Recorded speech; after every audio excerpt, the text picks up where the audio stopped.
It was a warm Sunday in mid-April, the kind that tricked Denver into thinking spring had settled in for good. I had just wrapped up a deadline-heavy week from home, cleaned my kitchen like a ritual, and showed up to brunch at my parents' house out of routine more than excitement. The smell of overcooked bacon and black coffee lingered in the air.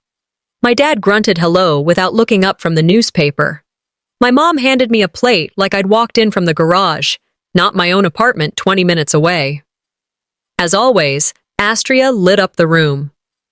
My brother's wife had that glow people fake for Instagram, except hers seemed effortless. She laughed too loud at unfunny things and touched people's arms mid-sentence like she'd been studying the art of likability. My brother looked proud. My mother looked pleased. I poured myself orange juice and took the last clean fork. "Big surprise," my mom said as she settled next to Dad. "We're planning a family vacation this summer." San Diego. That was the first moment I felt it, the breath that caught before I even knew why. "We've already started booking the resort, close to La Jolla. Full amenities, kids pool for Elowen." She gestured to my niece, who was spooning eggs into her tiny mouth like it was an Olympic event. Everyone lit up. My brother clapped his hands together. "Finally, a break," Astria squealed. "I've already got a Pinterest board going for beach outfits." I smiled, nodded, said, "That sounds lovely," even though no one had mentioned my name. Not once. Still, I waited. Maybe it was just a slip. "Seraphine," my mom said casually, "you're so good at planning logistics. Maybe you could help coordinate flights and car rentals?" There it was. Not, "We're so excited you're coming," but, "Help us get there." I swallowed the sudden dryness in my throat and nodded. "Sure." Later that evening, I opened our shared family calendar. The entries were already live: departure dates, hotel confirmations, theme park tickets. I scrolled slowly, looking for my name. It wasn't there. I texted my brother. "Am I missing something? Didn't see my name on the itinerary." A few minutes passed before the dots danced. His reply: "I think Mom and Dad have other plans for you. Not sure." Other plans? I called my mom. She picked up on the third ring. "Oh, honey," she said, like I was being sensitive. "We just thought it would mean so much to Elowen if you stayed back and looked after her. Astria needs this trip. She's been stretched so thin lately." I didn't respond right away. She continued, "You've always been the calm one, reliable. This is your strength." I murmured, "Of course." Because what else was there to say? That night, I asked for clarification, sat across from my father while he read headlines, phone in hand. "Dad," I said gently, "am I not going?" He didn't flinch. Just adjusted his glasses and said, "This trip's really for Astria. She deserves a break. We thought you could help from here. You understand?" Understand? I work over 50 hours a week, pay my mortgage, attend Elowen's recitals, and recently bought her a new bike because her dad forgot. But Astria needed rest. And me? I was apparently a spare room with a babysitter license. I didn't argue. I just sat there, nodding like I'd heard the weather report. Back at home, I poured myself a glass of wine and sat in silence, not the peaceful kind, the kind that hums in your bones. I thought about birthdays where I lit the candles, holidays where I washed the dishes while everyone else napped, how I drove my mom to physical therapy when no one else had the time. I remembered a quote I'd read once: "The ones who hold up the family are rarely the ones pictured in the frame." Was this always the plan?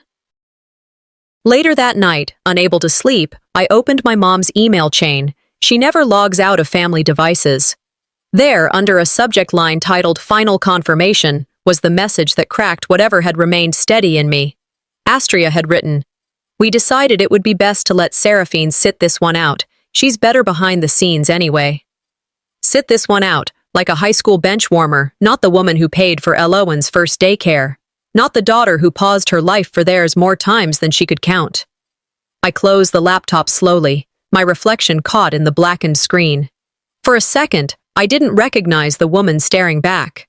Then I whispered it aloud. Not for anyone else, just to claim it.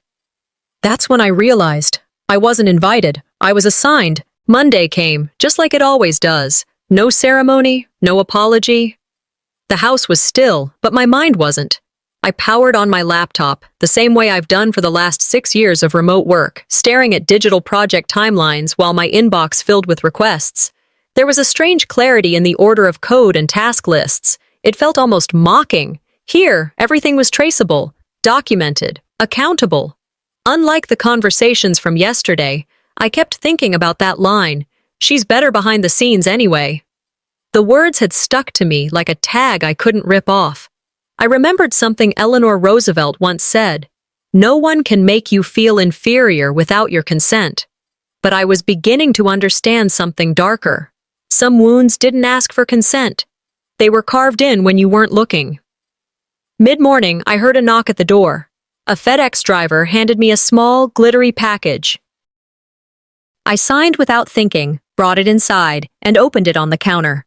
Inside was a pastel pink spa basket, lavender soap, a planner with gold foil lettering that read, "Your Year of Balance," and a coupon for a yoga studio I didn't go to. There was a card. I opened it with the same hesitation you feel before walking into a dentist's office. "Thanks for watching Elowen next week. You're the best auntie ever. We'll send pics." Astria. I stood there for a moment. Just stood. The silence stretched.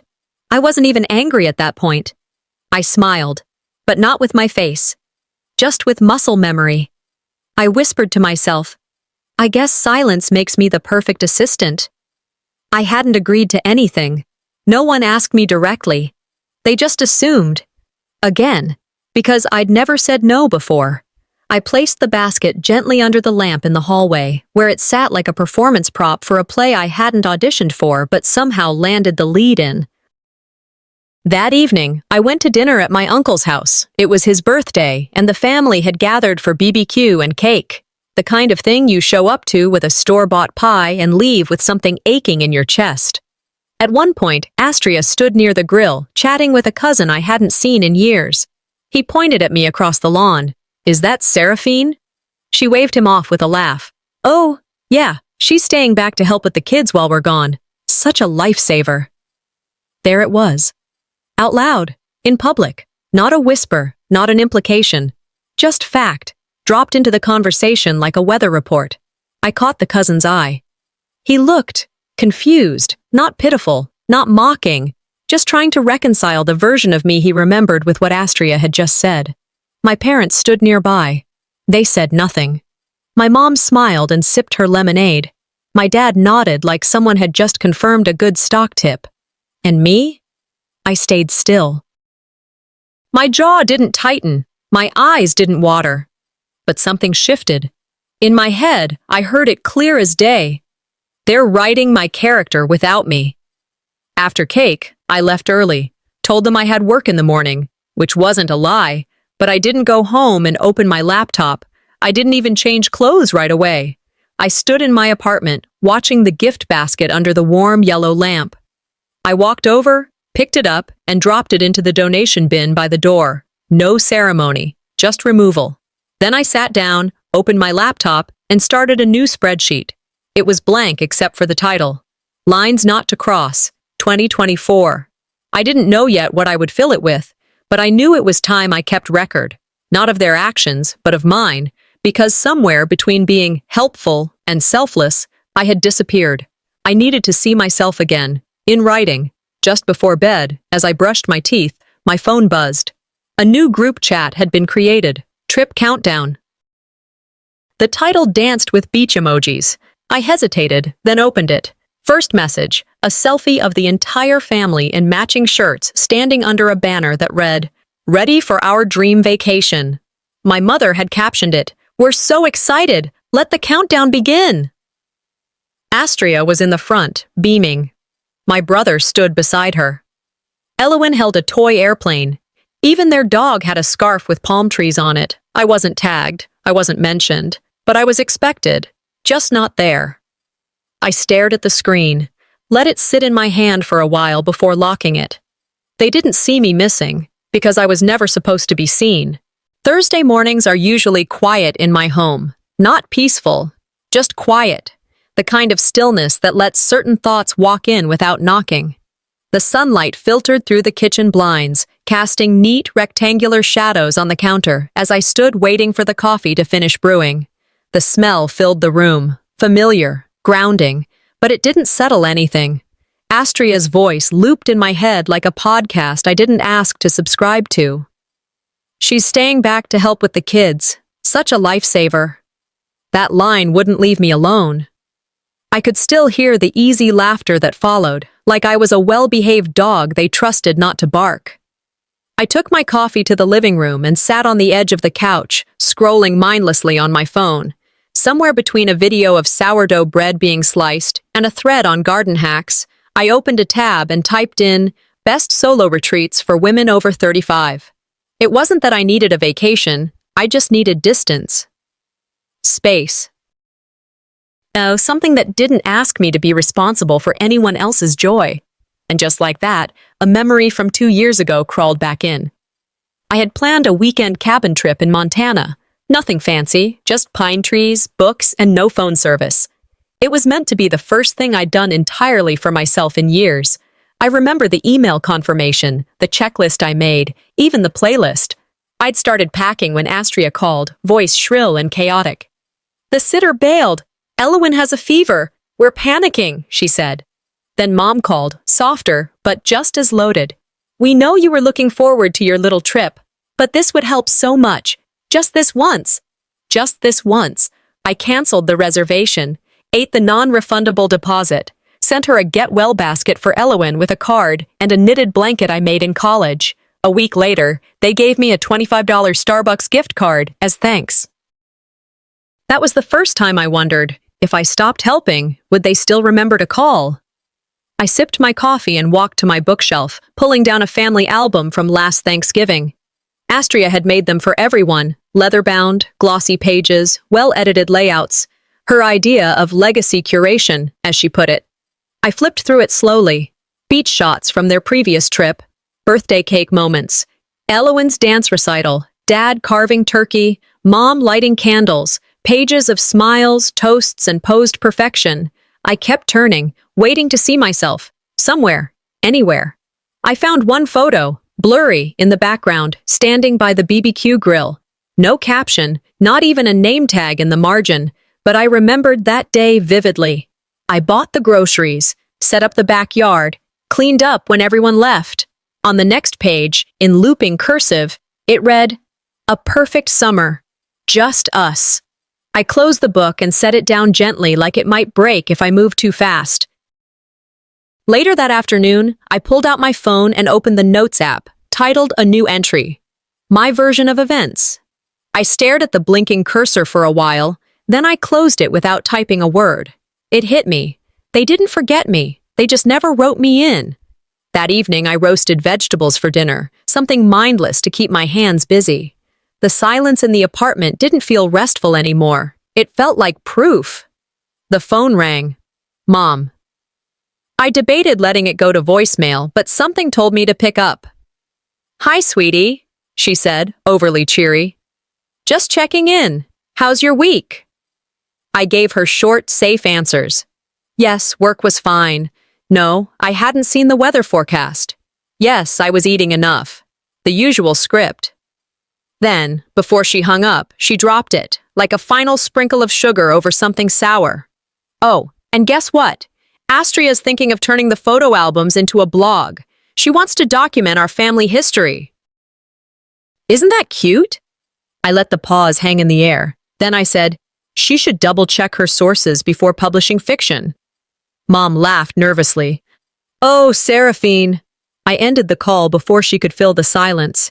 I stood there, phone still in hand, not angry anymore, just done. They hadn't written me out. They never intended to write me in. I wasn't forgotten. I was footnoted. I drove down to Parker with a handmade gift wrapped in brown craft paper and tied with twine, Elowen's birthday present. I had been working on it for weeks, a soft, quilted blanket with stitched stars and moons across the edges. She loved outer space, and it felt like something only I would think to make for her. I didn't expect anyone to notice, but part of me still hoped they would. The driveway was empty when I pulled up. No cars, no sign of life. I rang the bell anyway, then waited in silence, blanket in hand. After 2 minutes, I folded it neatly, placed it on the welcome bench by the door, and slid a card beneath the ribbon. To my favorite stargazer. I lingered. Just stood there on the front step, watching the wind sway the porch plants Astria had once bragged about, reviving with the power of organic compost. The house looked peaceful, curated, like the life they lived inside it had already been edited for Instagram. I got back into the car and sat for a moment. My hands on the wheel, not turning the key. Eventually, I exhaled and drove off. No music, just the hum of the road. The following weekend, we had a family lunch at a cousin's place. I showed up late, slipped into the background, as I'd learned to do well. The kind of event where paper plates are passed around like truths no one wants to face, and the conversation always skims just above the surface. Elowen found me during dessert. She was in a purple dress with tiny rocket ships on it. I knelt down, smiled, and asked if she liked her gift. She nodded, then tugged on my sleeve with all the innocence in the world. "Mommy said you don't like fun places because you can't afford them." I froze. Not outwardly, just for a second, inside. The kind of pause that rewrites the definition of silence. I nodded slowly. "Oh yeah, Mommy say that?" She smiled and took another bite of her cookie, completely unaware that she'd just carved something deep. I looked up. Across the room, Astria laughed at something. My parents stood nearby, plates in hand, smiling politely as they chatted with extended family. No one noticed me in that moment, but I noticed all of them. They've started briefing her, I thought. Later that night, back home, I scrolled through Instagram while reheating leftover risotto. That's when I saw Astria's latest story, a collage of pre-trip snapshots, suitcases lined by the door, printed itineraries, matching travel water bottles with labels like Mom, Dad, Ellie, and even one for their golden retriever, Ranger. The caption read, "Family loading up for memories of a lifetime. We're finally whole." Not excited, not counting down, whole. That word landed like a punch I didn't see coming. I watched the story loop 3 times before closing the app. I wasn't just being left out. I was being replaced. They weren't going without me. They were going because I wouldn't be there. And somewhere, that made them feel complete. I stared at the wall for a while. No tears. Just calculation. I opened my notebook and wrote across the top of a fresh page, terms of engagement, moving forward. Underneath, I made a list. No more silent favors, no more being the shadow supporter, no more smiling through disrespect, no more waiting to be seen. The next morning, I got an email from Astria. Subject line, Family Photo Project, Contributions Needed. I opened it. Attached was a draft layout of a new photo book. Cover image, her and my brother on the beach, Elowen between them. First page titled, The Cornell Family, Our Circle. I kept scrolling. Page after page of bright colors, carefully selected snapshots, and captions like, built on love and laughter. I wasn't in any of them. Not even the margins. My finger hovered over the Reply All button. I didn't click it. Not yet. They framed me out. Maybe it's time I framed myself back in. I hadn't opened that email in years. The subject line was innocuous. Joint Family Expense Access. It was from my dad, dated 2 springs ago. Back then, he'd called it a shared solution, a way to streamline things when we were all chipping in. I had helped him set it up, connected the accounts, even built the spreadsheet template. It was supposed to be for emergencies, family needs, support. And in typical Seraphine fashion, I trusted. I walked away from it once it was up and running, assuming we all knew how to be decent. But that morning, something gnawed at me. I pulled it up while sipping reheated coffee, the cursor blinking at me like a truth I'd been avoiding. I started scrolling through the expense log. There it was, $2,750 marked airfare plus rental van. $900 tagged resort reservation hold. Other chunks labeled vaguely as group prep, entertainment, family travel logistics. My jaw clenched. My eyes moved faster than I could keep up with the numbers. I checked the deposit records, My name was on nearly all of them. My brother, nothing since December 2020. Astria, never linked a card, not once. They were planning a $35,000 vacation, with money I helped grow. And somehow, I was the only one staying behind. It wasn't just that they hadn't invited me. They used my money to fund my replacement. That kind of betrayal doesn't feel loud. It feels surgical, like someone rearranged your bones while you were sleeping and left you to figure out why you couldn't walk straight anymore. I closed the spreadsheet and stood still for a long time. I didn't cry. I didn't yell. But I felt something shift beneath my ribs, a cold, precise kind of fury. Later that day, I got a call from my mom. We spoke briefly about logistics, Elowen's schedule, what time I could swing by to pick up her favorite snacks. I kept my voice even, detached. She said goodbye but didn't hang up, and I heard him. In the background, my father's voice, muffled but unmistakable. Seraphine's not really into all that fancy stuff anyway. It's better this way. That was the sound of a knife, not a whisper. I ended the call, sat down, and replayed the recording. 3 times, just to make sure I hadn't misunderstood, but I had heard it right. Not really into all that fancy stuff. Maybe if I weren't paying for it, I wouldn't be. But here we were. I deleted the recording, not because it wasn't evidence, but because I didn't need proof anymore. I needed perspective. That evening, I poured myself a glass of red and opened a new email draft. Subject: clarifying contributions. It was a bullet point list. Dates, dollar amounts, attached receipts. I included the initial transfer to set up the account, the emergency fund contributions, the holiday grocery coverage. The pediatrician copay I had handled when my brother forgot his wallet. At the bottom, I typed, "Moving forward, I will no longer contribute to decisions I am not included in." I saved it. Didn't send it.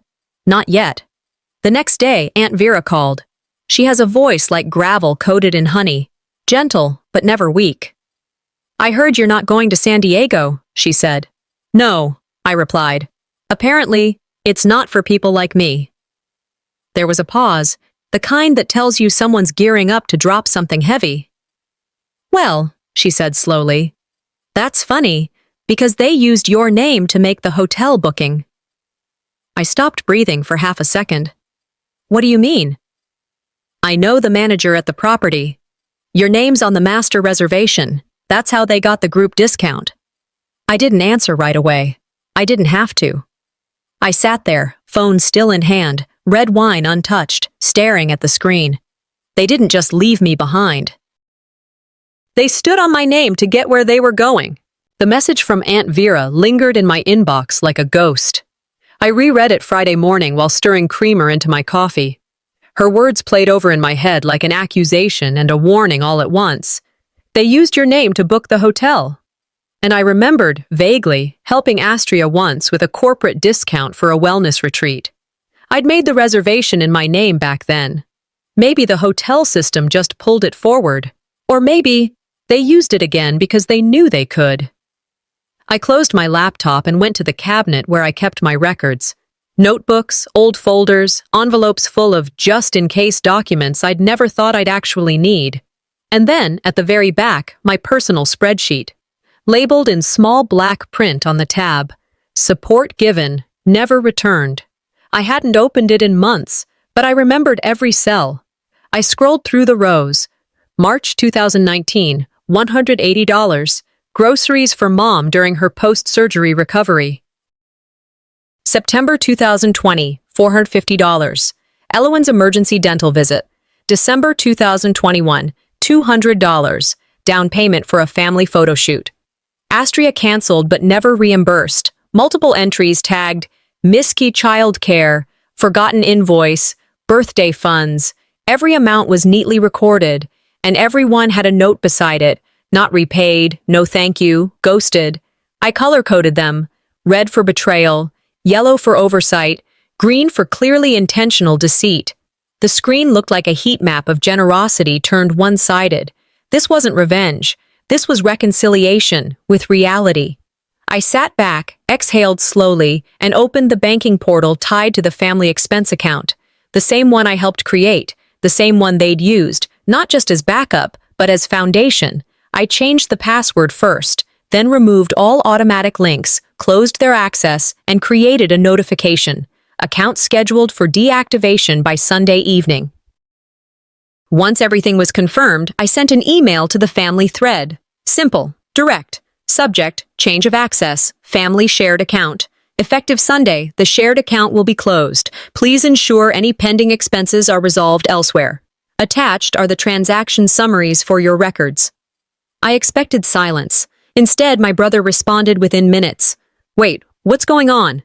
Then Astria chimed in. This is completely unnecessary and dramatic. We could have just talked about it. I didn't hesitate. I typed back. 4 years of silence wasn't a conversation. This is.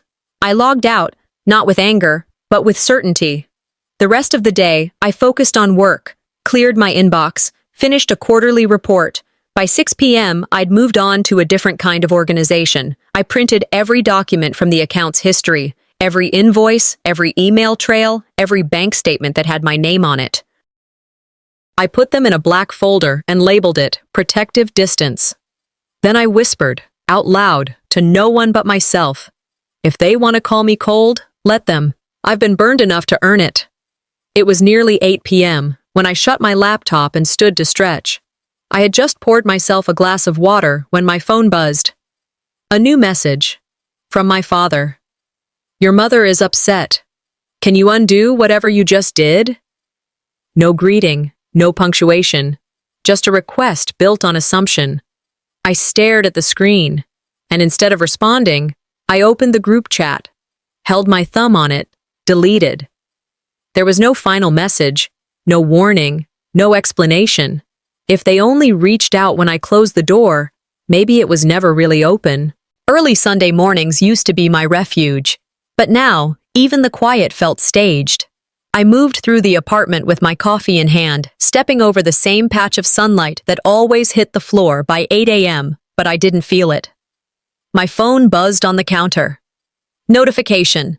I'd been tagged in a Facebook post by Astria. I tapped the screen. It was a blog teaser.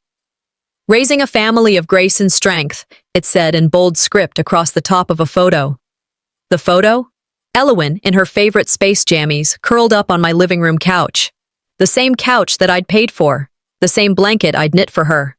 The same corner of my apartment I'd spent years turning into a place of peace, now filtered in soft lighting and cropped to fit a story that wasn't hers.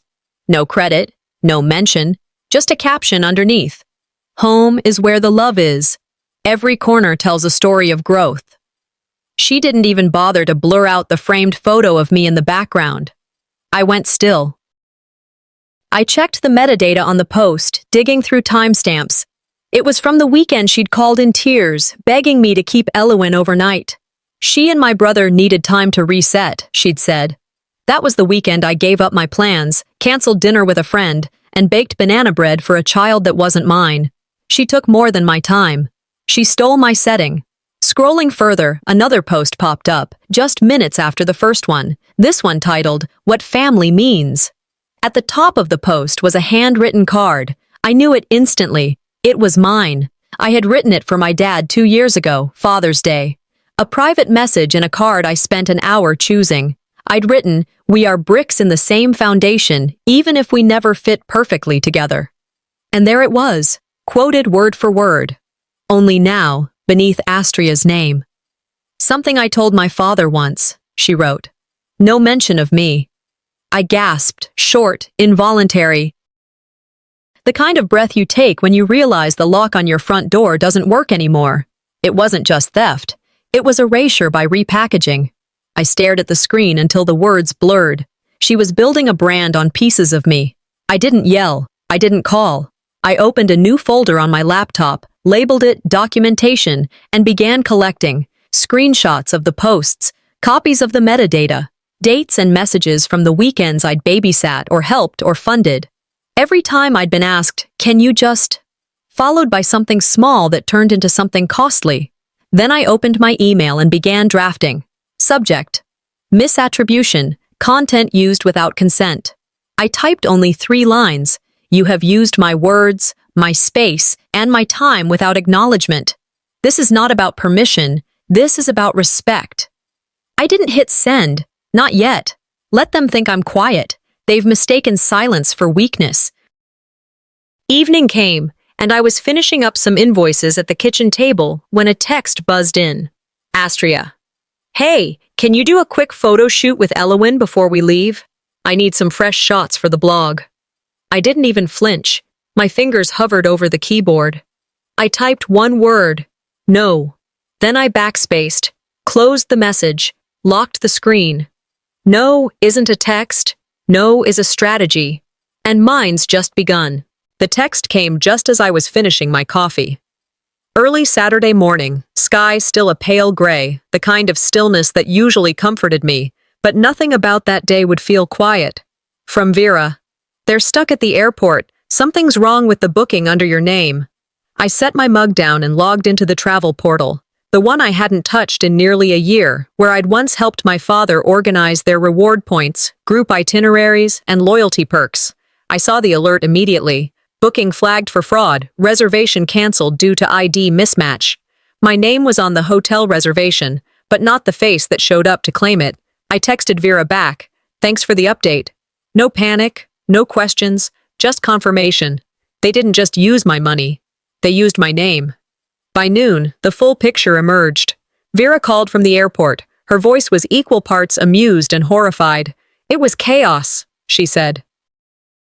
Astria tried to check in under your name, claimed it was a group booking oversight. TSA stopped her. Your name triggered a security flag. They didn't even have the right documents.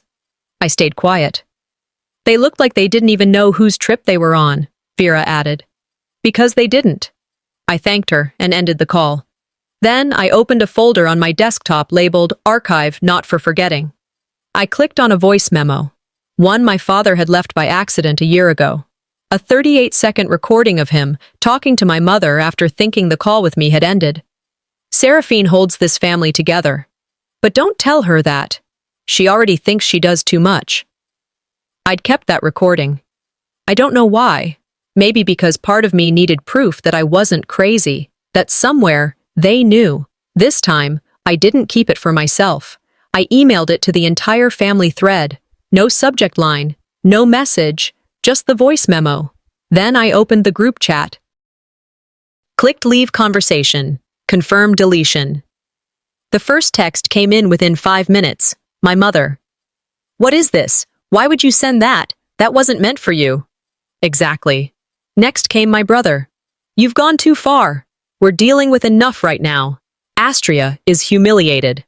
I replied to none of them. Instead, I got dressed, left the apartment, and walked to the bookstore down the street. I didn't know what I was looking for until I saw it. A hardback journal, deep green, gold embossed on the front. Inheritance. I bought it, went home, opened to the first page and wrote, Day 1 of taking back what was mine. That night, while cooking pasta, I saw a voicemail notification from my brother. I didn't want to hear it, but curiosity wins sometimes. His voice was tight, cold. Whatever you think this proves, it doesn't change who people see you as. I listened again, and again. Then I saved it. Because it wasn't a threat. It was validation. Good, I thought. Let them look. They'll finally see. 3 days after the airport fallout, the apartment felt eerily still. Not the kind of stillness that invites peace. This was the quiet that follows impact. The kind that tells you something finally landed. I hadn't responded to a single message, not the ones asking if I was okay, or the ones pretending not to ask that at all. My silence, once mistaken for submission, was now a barricade, and I was done explaining why. A mug of mint tea sat beside my laptop, steam long gone, untouched since morning. I logged into the hotel portal. Something told me to look again, not for proof but for understanding. The guest list was there. Neat, official, confirmed names. Mine wasn't one of them. I opened the file history, past versions, archived edits. There it was, a secondary account under my frequent flyer ID. Same credentials I had once offered up to help get perks for a trip I was supposed to be on years ago. They'd reused the data, not even for me. Just to leverage the discount, they didn't forget to include me. They included me as a loophole. I took a screenshot, saved it into a folder on my desktop labeled Receipts, Moral, Not Legal. Later that afternoon, Vera forwarded me a PDF, a copy of the printed itinerary they'd handed out at the airport before the debacle. I opened it on my phone while waiting for water to boil.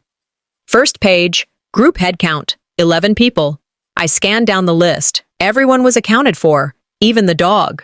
My name? Not there. I flipped to the packing rolls section, curious. Next to my name, someone had typed N.A. Domestic Support. My breath caught, but not from pain this time. It was something else.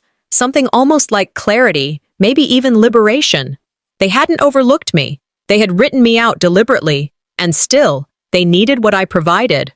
I smiled. It wasn't bitter. It wasn't fake. It was just recognition. I closed the document and leaned back in my chair. Later that evening, I sat with my journal open. Inheritance, still mostly blank. I wrote in small, firm handwriting. I didn't leave to hurt you. I left because staying hurt me. Underneath it, I began sketching a rough itinerary of my own. A solo trip to Sedona. No plans to share it. No announcements. No permission asked or needed. That night, as I zipped up my small travel bag, my phone dinged. New email. No sender preview. Subject, rebuilding. If you're open to it. I stared at the screen. I didn't click for a long time. When I finally did, it was just one sentence. We want to talk when you're ready. No apology, no accountability, just an offer buried in implication. I didn't type anything back. I closed the email, then the laptop. I stood, picked up the glass of water I'd left on the counter, and poured it down the sink. Some bridges don't burn. They rot quietly. Wanting to talk only counts if you cared when I was silent. I didn't answer the message from my mother. I didn't need to. The silence between us had become so thick that any attempt to thin it with words would only smear guilt across a table no one was willing to sit at. I spent the next morning doing something I hadn't done in years, organizing my apartment with intention, not cleaning to host, not tidying to impress, just moving through the space I lived in, breathing differently. Tucked between two books on a rarely touched shelf, I found a letter. The ink was faded, folded perfectly into thirds. My name on the outside in my mother's neat script. It was from college. She'd written it before my thesis defense. We're so proud of you. You always carry more than your share and never ask for applause. That's what makes you special. I read it twice, then slid it into a drawer. Not to display, not to destroy, just to store it where it couldn't do harm anymore. Later that afternoon, another message landed in my inbox. You've made your point, but was this really worth upsetting everyone? That was the opening line. The rest. A polite scolding disguised as concern. Accusations painted in pastel. You used to be the calm one. You're ruining Elowen's memory of this trip. We all just want peace. I didn't respond, because I knew what she meant. Don't disrupt the roles we gave you. Don't stop making it easier for us. They didn't mind the silence until it stopped serving them. I went for a walk to clear my head, but my phone buzzed again just as I reached the end of the block. This time, a fraud alert. One of the shared cards, technically still under my name, had been used at a boutique hotel in La Jolla. Charge, $743.19. Label, resort wear. I froze. I thought I had shut that card down. I logged into the bank app immediately, and there it was, active. Despite every effort I'd made to close the loop, someone had reconnected it, used it like it still belonged to them. I called the bank. Froze the card, filed a dispute. This was unauthorized, I said calmly but firmly. They apologized, launched the claim. When I hung up, I didn't cry. I didn't yell. I just pulled out my laptop and opened a document I had named Protective Distance. I added a new entry, 0114, La Jolla Boutique, 743, my Mangine. Fraud. Closure incomplete. Action taken. At the bottom, I typed, They see my kindness as currency. I'm closing the bank. The next morning, I visited the branch in person, confirmed the shutdown, got it in writing, signed documents, verified locks. Then I walked 2 blocks to a small cafe, ordered a coffee, and texted a lawyer friend from grad school. Asked about financial recovery procedures for family misuse. No dramatic legal threat, just preparation, just information, because I was done playing defense. That night, while doing dishes, I got a DM from a friend. It was a screenshot. Astria's latest Instagram post. Photo: a candlelit dinner, wine glasses mid-toast, plates of seafood on a rooftop terrace. Caption: when you work hard, you get to live well. #earned it. Below it, my friend's message. Isn't that your card number ending in 1423? I dried my hands, walked into my home office, and opened my legal notes folder. Because they think they've won. But I haven't even played my final move. The quiet this morning felt different. It wasn't the silence of being excluded, ignored, or dismissed. It was the kind you earn after a storm when you finally stopped apologizing for surviving it. I packed a care box before breakfast. Inside, I placed the old family album Astria had made, pristine, never opened after page 10. Alongside it went the unopened bottle of wine she once brought just for me, and the mug that read, "Best Aunt Ever," in a faux handwritten script. The kind of gift that lets someone feel generous without ever asking how you're actually doing. Some stories don't need closure, just an ending. I taped the box and set it by the door, scheduled for pickup. My only condition: no return address. A few hours later, a friend sent me a video. "You're gonna want to see this," she wrote. It was from the farewell dinner the family had hosted before the vacation, the one I wasn't invited to, funded unknowingly, and served through silent labor. The video opened with Astria standing beneath strings of Edison lights, wine glass in hand, all eyes on her. She smiled, that perfectly framed practice smile. "We're so grateful for the team behind this trip," she said. "The coordination, the support, the love, it takes a village." The camera panned the table. My playlist played in the background.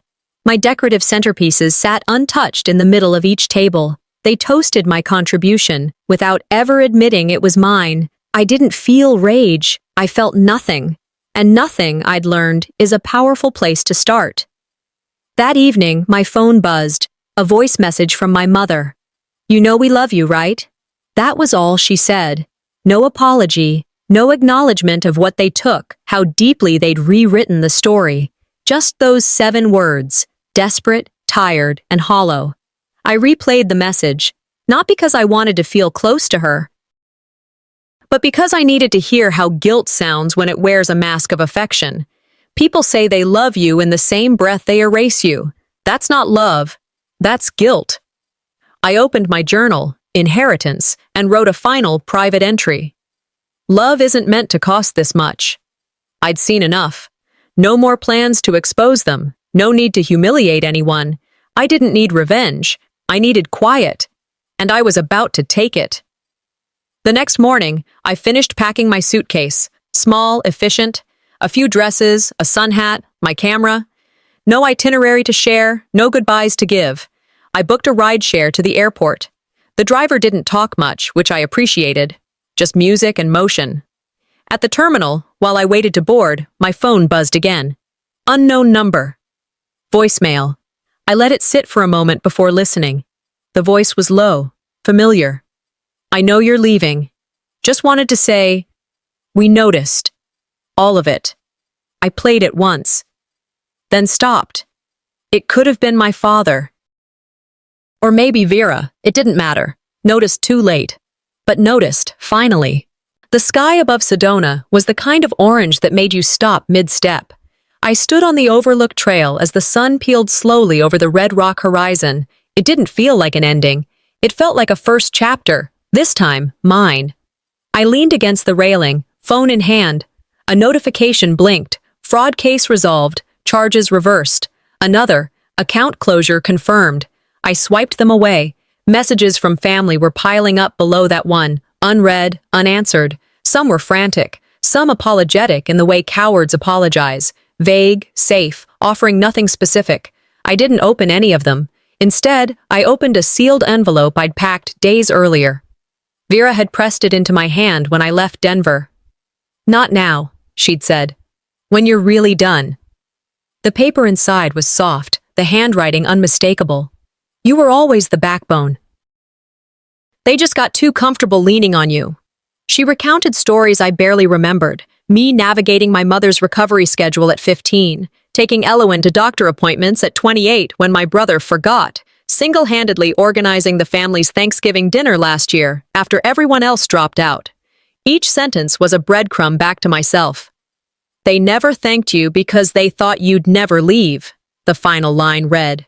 "You did, and that's how they finally saw you." I sat with that for a long time. Not in pain, in power. Back at the Airbnb, I took out my laptop and opened a new email draft. No subject line, no attachments, just words. "This will be my last communication for a while. I wish you all peace. I just no longer choose to be part of a space that only values my silence." One more line. "You didn't lose a daughter. You lost your mirror." I hit send. Then I blocked the thread, deleted the chat, and closed the laptop. Later that evening, I booked another solo trip, Glacier National Park. Farther north, quieter skies. I updated my journal, Inheritance, with a final entry for the year. Silence wasn't peace. Speaking wasn't rage. Leaving wasn't weakness. It was love. For myself. I donated the last box of family memorabilia the next morning. Except one photo. Me at 24, barefoot on a lawn chair, laughing into a sunset, no one else in frame. I framed it, placed it on my nightstand. The day I flew out, I didn't check my messages, didn't leave a note. I just left. The wind on the cliff where I stood felt sharper than before, cleansing in a way no apology could be. I didn't take a selfie, didn't document the view. I just breathed it in. Then I whispered, not to anyone, just to the sky. They thought they exiled me, but I left to find the place I belonged. And I did. I wasn't the one who disappeared. I was the one who finally appeared.